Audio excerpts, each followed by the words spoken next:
I can bring in Florence Vilmino, our press reviewer. Hi, Kat.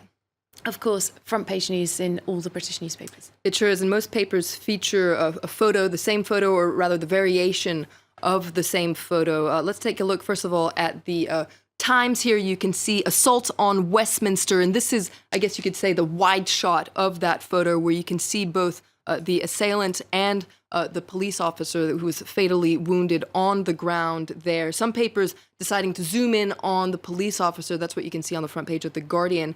Once again, terror in Westminster. That's on their front page. On the front page of The Guardian, you can see a photo of that MP we've been talking about this morning, Tobias Ellwood, being hailed as a hero for trying to save the police officer. And it's really on the front page, as you said, of papers around the world. I pulled out just an example, Der Tagesspiegel, which is a German paper. Today on their front page, there's actually a headline in English, Terror in Westminster. And once again, that zoom there on that MP, Tobias Ellwood. Some papers, though, focusing more on the suspected attacker, or the attacker. Indeed. Let's take a look at the front page of some tabloids. The Daily Mirror talking about attack on democracy with a very big picture there of the attacker. We've decided to blur his face. Also on the front page of the Daily Telegraph with a quote from the Prime Minister, Theresa May, "We will never allow evil to drive us apart." All right, interesting to see how that same photo, that same scene being picked up on in different ways there. We've heard that message, as you said, of defiance and a call for unity from the British Prime Minister.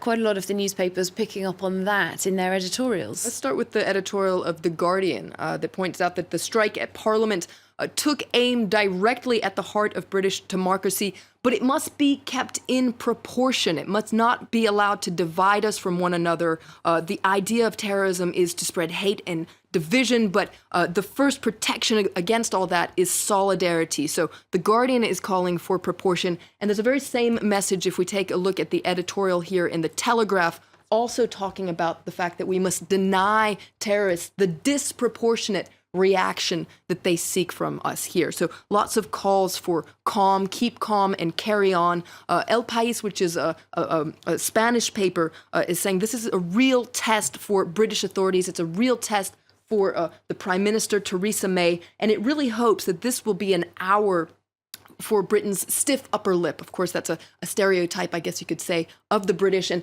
El País is hoping that this will shine through in this moment because it's possible, according to El País, that British politicians and Donald Trump, the U.S. president, will use this as an argument in favor of tougher anti-immigration measures. Yeah, stiff upper lip. It is a stereotype, but it is also something that a lot of British people do like to display in times like this. We just had the police commissioner talking about not allowing terrorists to create discord and fear. So certainly that theme running through. If we look at some other international publications, they're looking at the investigation, which is, of course, very active and ongoing updates coming into us here in the newsroom. Let's take a look at the Soir, which is a Belgian paper talking about how the Islamist lead is being followed by the police. Now, there's a feeling that, up until now, the UK had been spared a major terrorist attack, at least since the London bombings of 2005. If we take a look at this article in the Wall Street Journal, they're talking about how the lull from terrorism seems to be over for the UK. And of course, this comes in the wake of similar lone wolf attacks in major European cities. We've been talking about the Berlin Christmas attack, the attack in Nice on Bastille Day. You can see the French paper Le Figaro is talking about low-cost terrorism, while the Independent is talking about this new low-tech face of modern terrorism.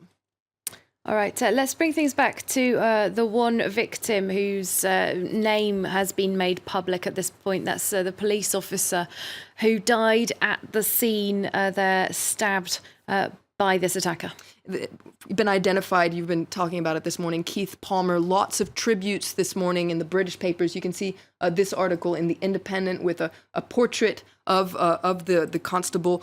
Now, lots of emotion online, as you can imagine. This is a tweet that came out before it was confirmed that he was dead. You can see, if we're going to let one person's actions define the mood of a nation, let it be the police officer injured protecting us. And lots of people took to Twitter using the hashtag thin blue line to pay tribute to the police officer. Lots of outpours of emotion this morning on social media, starting yesterday, indeed. This is an image that we've been seeing a whole lot shared on social media using the symbol of the tube station. We are not afraid.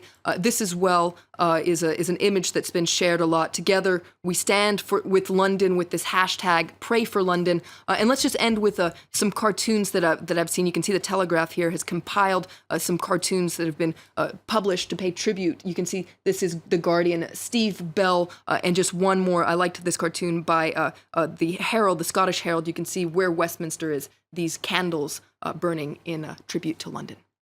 All right, thanks so much, Florence Vilmino, taking us through some reaction in online media and in the papers.